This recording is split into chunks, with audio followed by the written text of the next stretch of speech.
These highlights, 19-year-old Cooper Flagg. He scored 51 points on Friday night and then followed it up with 45 points in a win over LeBron James and the Lakers last night. It was Flagg's fourth career 40-point game, which breaks a tie with LeBron James for the most by a teenager in NBA history. And let's check out some other ridiculous numbers here, if we can, okay? The kind of company that Cooper Flagg is now keeping. He has scored 96 points over his last two games. That joins Wilt Chamberlain as the only rookies ever to have 95 or more points in a two-game span. Let's keep going.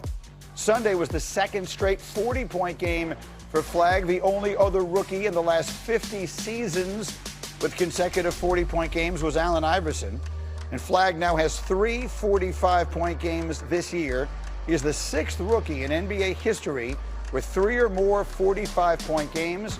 The last one was Michael Jordan. The five previous all ended up in the Hall of Fame and, by the way, all won Rookie of the Year. There's been a lot of question whether or not he's going to win that. Tim McMahon and Iman Shumpert are up talking basketball with us this morning. Let me start with that, Tim. Cooper Flagg was not the favorite to win Rookie of the Year, and then he just had a weekend for the ages. What does that mean? Well, he flipped the odds, and he's battling his Duke roommate, Colin Knippel, for this award. Knippel's had a historic year himself, shattering the rookie record for made threes, leading the league in three-pointers made, a major contributor to a Charlotte Hornets team that's had this massive midseason turnaround. Cooper Flagg doesn't have the winning, but man, has this kid put himself in historical company.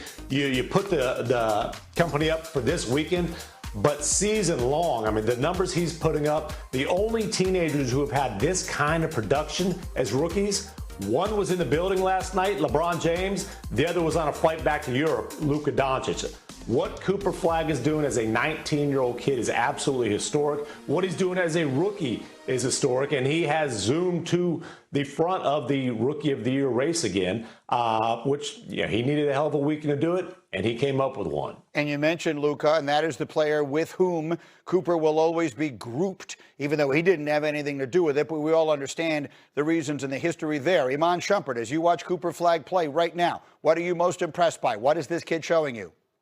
I think that what I'm most impressed by is the way he picks his spots. I think Cooper Flagg came into this league just trying to figure it out. A lot of times it was sporadic on, where he was going on the court, how he would manufacture points. And I think now he's starting to pick spots. He's starting to stop early and get to his spots. And when you start doing stuff like that, you start playing with the shot fake. You start making your teammates aware of how you want to score. It also makes the referees aware of how you score the ball. And when you score it at such a high clip, the way Cooper Flagg is doing, I can only think that this guy is carving his way into being able to get an actual whistle in this league. So though the Mavs are tanking right now, and I know it's not a lot of winning going on, there are small wins that Cooper Flagg can go sort of stack up in his resume and say, hey, man, when I come back next year, you guys know who I am. You know what I have to do. Once we add a little bit more to help in the fight, I think that Cooper Flagg's going to be in good standards. So the Mavs right now are tanking, to your point. The Lakers, until the end of last week, were sort of riding high. Tim, it's sort of a provocative question, but as I mentioned, Flagg and Luka will always be sort of viewed in opposition to one another for obvious reasons. Right now, who feels in better shape long term, the Mavericks with Cooper Flagg or the Lakers with Luka?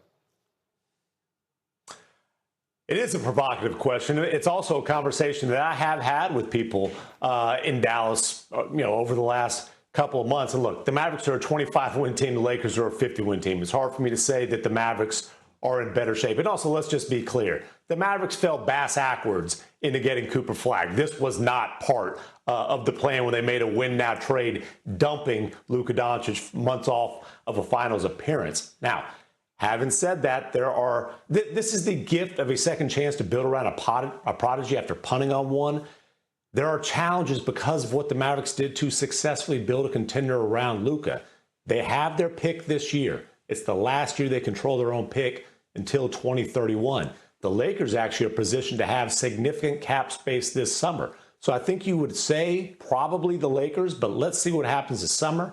Let's see where the Mavericks land in the lottery, who they land in the lottery, and what the Lakers are actually able to do with that cap space. Huge, huge summers for both franchises. All right, we'll keep a close eye on all of it, guys. Stay close. More from the NBA as we go. And I'll remind you, our final ESPN NBA Wednesday doubleheader of the season is on the way. We got the Hawks, again, Donovan Mitchell, and the Cavs. That's at 7 Eastern. Then you'll see Wemby and the Spurs hosting Portland. NBA Countdown crew will tip it off at 6:30 Eastern. And if all this isn't enough, we are just about 12 hours away from tip for the men's national championship game between UConn and Michigan. All eyes will be. And I got my quarterback up with us early this morning, Dan Orlovsky, and I got the big fella, D. Wood, in here. And what I'm going to start with you on this one. We were talking this morning over breakfast. The Ravens begin their off-season programs with their meetings today. A lot of consideration about whether Lamar Jackson will be there or will not. Historically, he has not always been there. It is a time of great change in Baltimore, of course, new head coach, new offensive coordinator. What do you think? I think Lamar Jackson needs to be there. And Lamar Jackson, to me, won the battle, for the change in Baltimore. We know John Harbaugh's out. He's with the New York Giants. And so Lamar Jackson is the face of this whole thing, face of the whole organization. We know you got a new head coach in Jesse Mentor.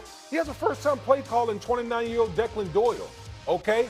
I think Lamar Jackson's presence needs to be imprinted all over this program throughout the offseason. Doesn't mean he has to be there every day, but Lamar Jackson's presence needs to be there to kind of get this ship headed in the right direction. I can see Dan nodding along out of the corner of my eye. What do you think, Danny?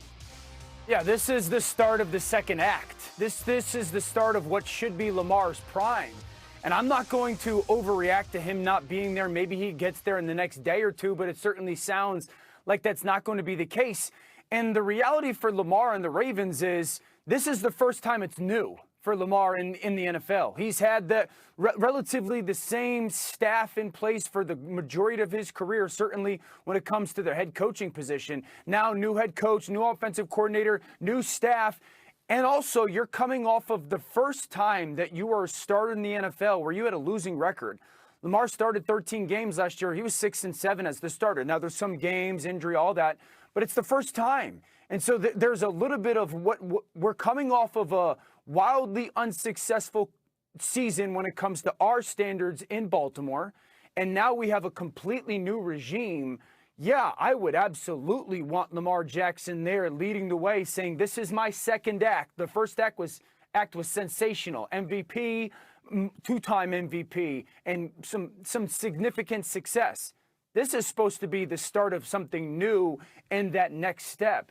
I'm not going to react to him not being there because we'll give him some time, but I want him there. I think there's also a side to this that there are very few players in the NFL, it's just not this kind of sport, where they are the franchise, right? In most cases, in most places in the NFL, the coach is the franchise. At this point, they have turned everything over. It's the way you said, to Lamar.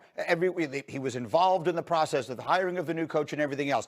Then they wanted to do a contract extension with him. It didn't get done for whatever reason. They didn't get that worked out.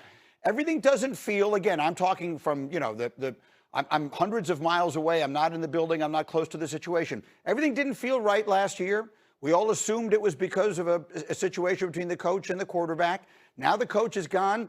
I think it will be very interesting to see if Lamar is there and leading that group every single day. I think it's going to be a tell. I think it's going to be a tell if there's some type of lingering effect with Lamar and his relationship with the organization. If he's not there this offseason program, it's just like, okay, what's the long-term viability of Lamar Jackson with the Baltimore Ravens? I truly feel that right now. I think it's a legitimate question to ask. It's not a statement before everyone goes. No one's sitting here saying Lamar is going to be out of Baltimore, but it is at least a question worth asking. And Dan, for those in the audience who would be wondering, big-time quarterbacks with off-season programs, generally speaking, to what degree are they there? Oh, I would imagine the significant amount of them, specifically the guys that are learning a completely new regime and a completely new offense. I mean, I'm sitting here thinking to myself, for our top quarterbacks in the league, if Joe Burrow in Cincinnati had a new group, if Matthew Stafford with the Los Angeles Rams had a new group, Mahomes had a new, those guys would be there. And so right. I guess the starting point is, why is Lamar not there? Right. And so we'll see. Again, it's a long week and we'll see. You know who is there? Derrick Henry is there.